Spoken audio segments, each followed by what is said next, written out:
সাবেক এমপি মমতাজের ফাঁসি কার্যকর হতে পারে যে কোনো সময়। রায়ের পর আদালত চত্বরে মমতাজের ওপর ডিম নিক্ষেপ করে উৎসুক জনতা। জুলাই শহীদ সাগর হত্যা মামলায় সাবেক সংসদ সদস্য সঙ্গীত শিল্পী মমতাজ বেগমের ফাঁসি কার্যকর হতে পারে যে কোনো সময়। এরই মধ্যেই সব প্রস্তুতি সম্পূর্ণ করা হয়েছে বলে জানা যাচ্ছে। আগের মমতাজ একরকম, যখন সে এই ক্ষমতার আসনে আসেন তখন আরেক রকম তার চেহারা। মানিকগঞ্জ থেকে শহর থেকে প্ল্যান আনতো, আমাদের আক্রমণ করাবো, গুলি করে মেরে ফেলে দিব, এই ধরনের হুমকি দিত। তার ফাঁসি দিলে মানে ন্যায্য বিচার হবে। এতক্ষণ শুনছিলেন সংবাদ শিরোনাম, এখন থাকছে বিস্তারিত। এই 15 বছরে সরকার যে উন্নয়নটা করছে, আজকে ঘরে ঘরে গ্রামের মধ্যে শহর অঞ্চলে কারেন্ট দিয়ে দিছে না? আসিল নাকি 10 বছর আগে? আমাদের নেত্রী মাননীয় প্রধানমন্ত্রী বলেছেন, এই নৌকা নূহ নবীর নৌকা, এই নৌকা বঙ্গবন্ধুর 6 দফার নৌকা, এই নৌকা শেখ হাসিনার উন্নয়নের নৌকা। ওরে ভাই ছিল নৌকায় আছে নৌকা, থাকবে নৌকা ইতিহাসে। একটা ভুলের কারণে হে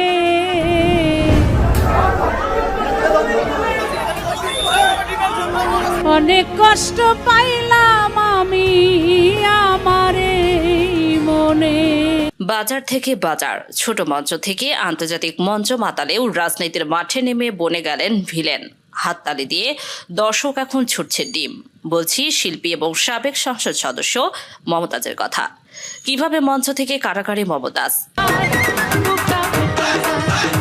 এক সময় তার গানের বন্ধুর বুক ফাইটটা গেলেও এবার বন্ধুরাই তার মাথায় ফাটালো ডিম। একটি দুটি নয়, চারপাশ থেকে মুহুর্মুহু বৃষ্টির মতো ছুটছে ডিম। আদালতে প্রবেশ থেকে শুরু করে বের হয়ে প্রিজন ভ্যানের ভেতর যাওয়া পর্যন্ত হেলমেটের কারণে ডিম বাস্টের আঘাত থেকে বেঁচে গেলেও তাকে টার্গেট করে ছোড়া ঘৃণা পৌঁছে যায় হৃদয় পর্যন্ত। যার গান শুনতে মানুষ হুমড়ি খেয়ে পড়ত, যার গানে হাততালিতে মুখর হতো হাজারো হাত, সেই মমতাজের উপর ঘৃণার অন্ত নেই মানুষের।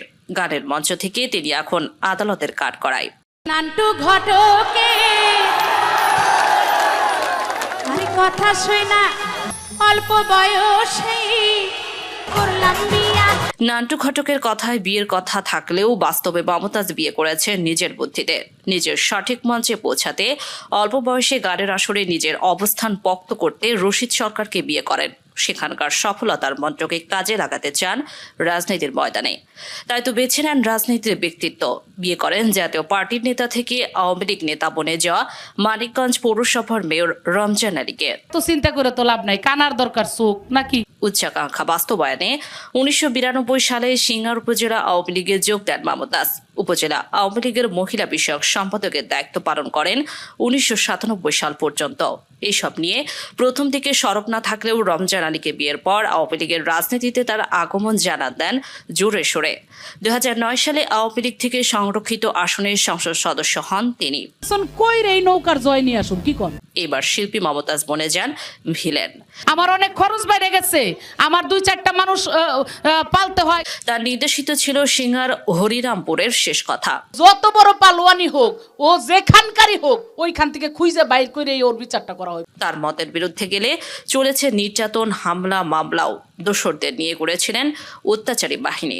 আর অন্য কেউ দলও করতে পারবো না, কেউ করলে তারে মাইরে ফেলানো লাগবো। আগের মমতাজ একরকম, যখন সে এই ক্ষমতার আসনে আসেন তখন আরেক রকম তার চেহারা। সে যা বলছে তাই। এদের সামনে আমরা দাঁড়াইতেই পারি না। শুধু নিজেই বিনা ভোটে সংসদ সদস্য হয়েছেন এমন নয়, নিজের মনোনীতদের করেছেন বিনা ভোটে চেয়ারম্যান।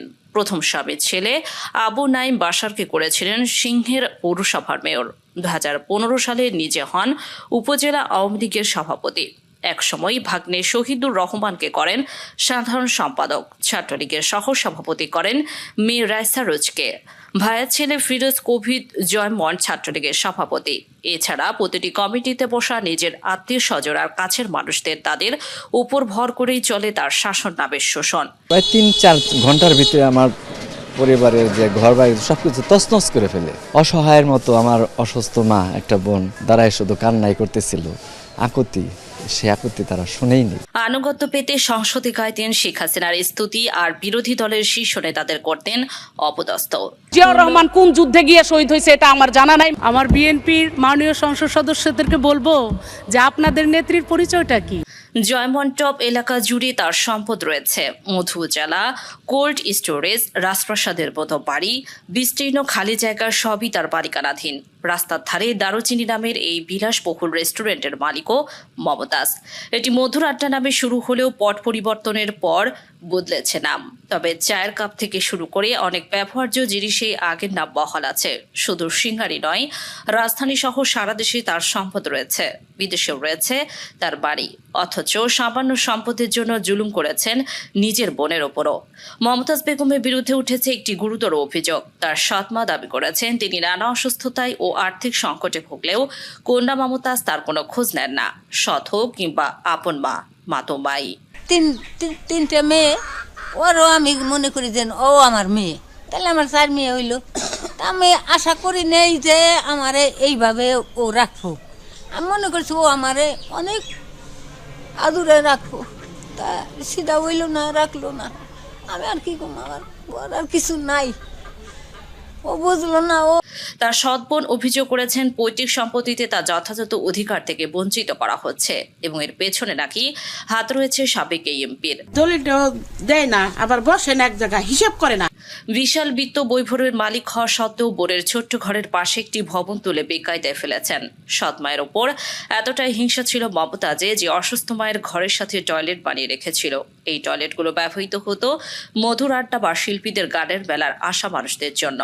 এই যে আমার ঘরটার পিছনে আমার ঘরের সাথে একটা টয়লেট দিয়ে থইছে, আমি গন্ধেতে থাকতে পারি না, ভাত খেতে পারি না, শুতে পারি না, অনেক কষ্ট যায় আমার।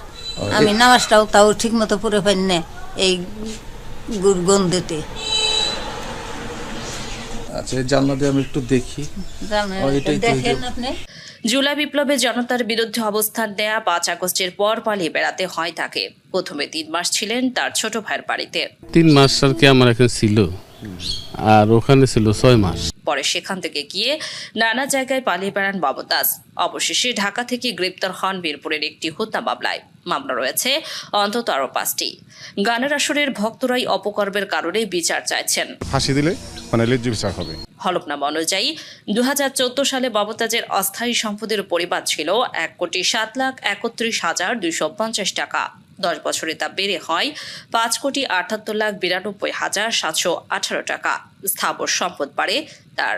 2014 সালে জমা দেওয়া হলফনামায় তার স্থাবর সম্পদ ছিল 7,35,00,000 টাকা। 2024 সালে হলফনামার হিসাব অনুযায়ী এই সম্পদের পরিমাণ 8,57,73,044 টাকা। আপনারা জানেন সারা পৃথিবীতে যত প্রধানমন্ত্রী আছে, সৎ, নিষ্ঠা এবং ভালো প্রধানমন্ত্রীর মধ্যে 2 জনের একজন হলো আমাদের মাননীয় প্রধানমন্ত্রী দেশরত্ন জয়ন্তী শেখ হাসিনা। মমতাজ 300 টাকায় সারা রাত সার্ভিস দিয়েছেন একাধিক পুরুষের সাথে। 3 বার স্বামীর নাম পরিবর্তন করেছেন এবং নাট্যঘটকের সফলতায় 17 বার বিয়ের পুরীতে বসা মমতাজ জাতীয় সংসদে দাঁড়িয়ে আমাদের ইসলাম ধর্ম শেখাতেন। এক জায়গায় বলে আল্লাহ মা কোনো মানুষকে বলা যাবে না, আল্লাহ মা একমাত্র আল্লাহকে বলা হবে। আবার আরেক জায়গায় বলে যে ঘরে ঘরে আল্লাহ মা সাইদি চলে আসো, সাইদির জন্ম হোক। ওখানে আল্লাহ মা বলতে আর কোনো ঝামেলা নাই তাদের। সিয়াসাত হাদিস, তিরমিজি শরীফ, মেশকা শরীফ, আবু দাউদ শরীফ, বুখারী শরীফ, মুসলিম শরীফ থেকে শুরু করে এমন কোনো খণ্ড নাই যেগুলো না পড়েছি। এইরকম হাস্যকর বক্তব্যে সবাই হাসলেও যার বিশেষ অঙ্কের তেল ঢেলেছেন তিনি কিন্তু রঙেই আছেন।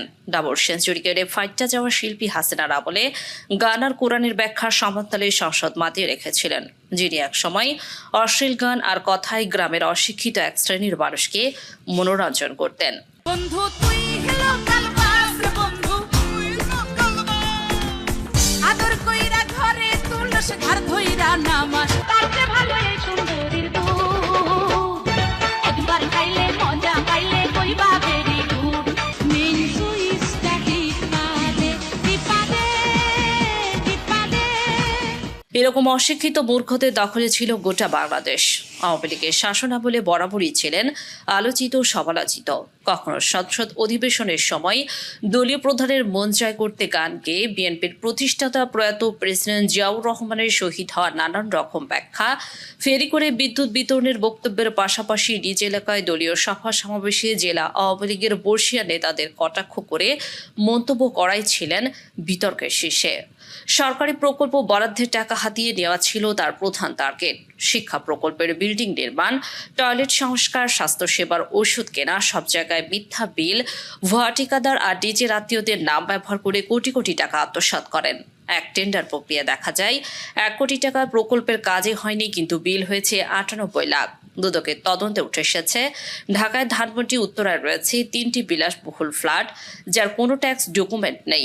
শুধু দেশে নয়, দুবাই ও মালয়েশিয়াতেও রয়েছে তার নামে অ্যাপার্টমেন্ট। তার একটি বিদেশি অ্যাকাউন্টে গত 5 বছরে লেনদেন হয়েছে 17 কোটি টাকা, অথচ আয়কর ফাইলে দেখানো হয়েছে বাৎসরিক আয় মাত্র 7 লাখ। তার অপরাধ শুধু অর্থেই সীমাবদ্ধ নয়, নিজের দলের কর্মীদের উপর ক্ষমতা খাটিয়ে অপমান, নারী কর্মীদের হেনস্থা এবং যাদের কাছ থেকে টাকা আদায় করতে পারেনি তাদের বিরুদ্ধে মিথ্যা মামলা, এইসব ছিল তার প্রতিদিনের কাজ। এমনকি স্থানীয় 2 সাংবাদিক তার দুর্নীতির খবর প্রকাশ করায় এক রাতে থানায় তুলে নিয়ে তাদের মারধরের অভিযোগ পাওয়া গেছে। অভিযোগ আছে চাকরি দেওয়ার নামে চলে ঘুষের বাণিজ্য।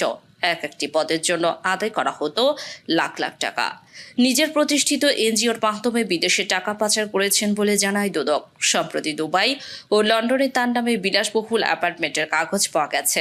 এছাড়াও অভিযোগ আছে 2019 সালে মমতাজ বেগম তার নির্বাচনী এলাকা মানিকগঞ্জে বিনামূল্যে স্বাস্থ্যসেবা প্রদান এবং ওষুধ বিতরণ কার্যক্রম শুরু করেন। পরে অভিযোগ ওঠে যে তার পক্ষ থেকে বিতরণকৃত ওষুধগুলো নিম্নমানের ও সরকারি অনুমোদনবিহীন ছিল।